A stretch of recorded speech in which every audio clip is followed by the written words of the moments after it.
Sveiki, brangieji, čia yra Taro kortų prognozės Skorpiono ženklo atstovams gruodžio mėnesiui. Parašykite, kas buvo pas jūs lapkritį, koks buvo jums lapkritis, labai daug visko buvo astrologiškai visokiausių reiškinių lapkričio mėnesį. Žmonės tikrai buvo emociškai nestabilus, mėnuo visokiausių teikia siurprizų, man pačiai irgi asmeniškai. Tai parašykite, koks, lapkritis buvo jums. Ir apskritai, metukai eina į pabaigą. Kaip galite įvertinti savo metus? Ar teigiamai, ar neigiamai? Pakomentuokite, parašykite, kokie buvo jums šie metai. O mes pradedam Skorpionai, meilė ir santykiai. Kas laukia gruodžio mėnesį Skorpionų meilės ir santykių srityje? Meilė ir santykiai, Skorpionai.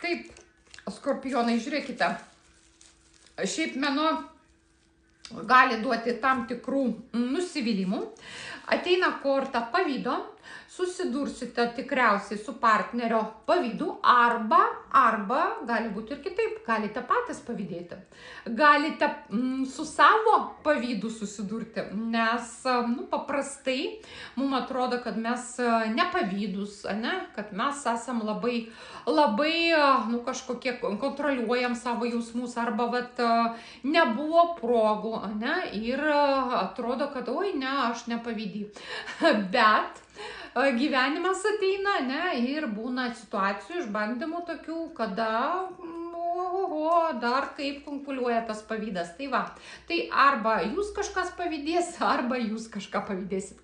Žiūrėkite, korta mėnulis, korta apgaulės, korta tokių tamsių, neaiškių situacijų santykiuose. Vėlgi pagal mėnulį galimas meilės trikampis, galite pakliūti į meilės trikampį.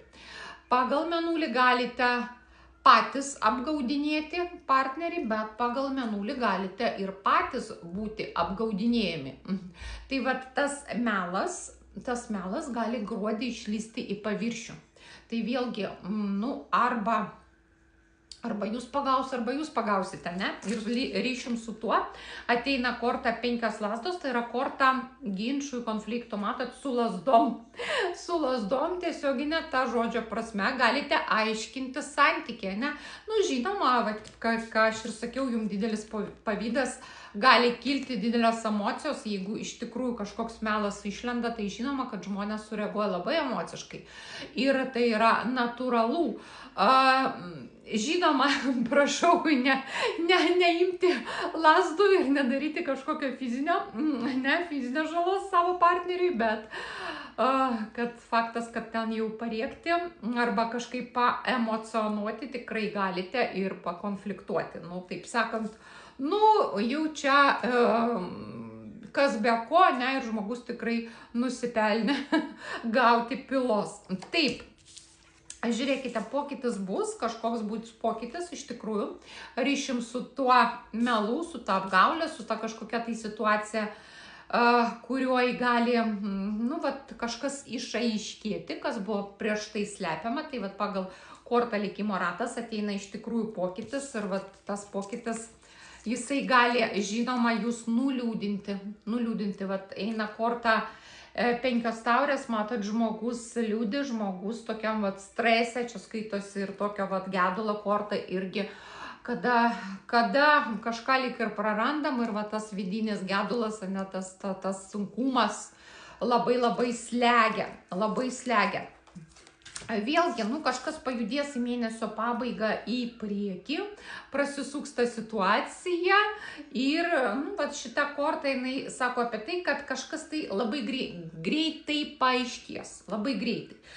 Ta prasme, vėlgi, jeigu ten bus ginčas, konfliktas, išlys ten kažkokie melai, tai visą tai jūs greit prasiaiškinsite ir priimsite sprendimą. Nu, pavyzdžiui, arba jūs ten susitaikote ir atleidžiate, arba jūs išeinate ir neatleidžiate. Nu, čia vat korta apie tai, kad jūs sugebėsite kažkaip tai labai greitai priimti sprendimą. Primenu, kad prognozė yra bendro pobūdžio, kas norėtų savo asmeninės prognozės, kurią aš darau iš jūsų nuotraukos ir gimimo datos, rašykite man čia tik tokią žinutę, kaina 10 eurų, jūsų asmeninė prognozė gruodžio mėnesiui. Taip, toliau žiūrim darbas, skorpionai, kas laukia darbo sritį gruodžio mėnesį. Darbas, gruodis, darbas.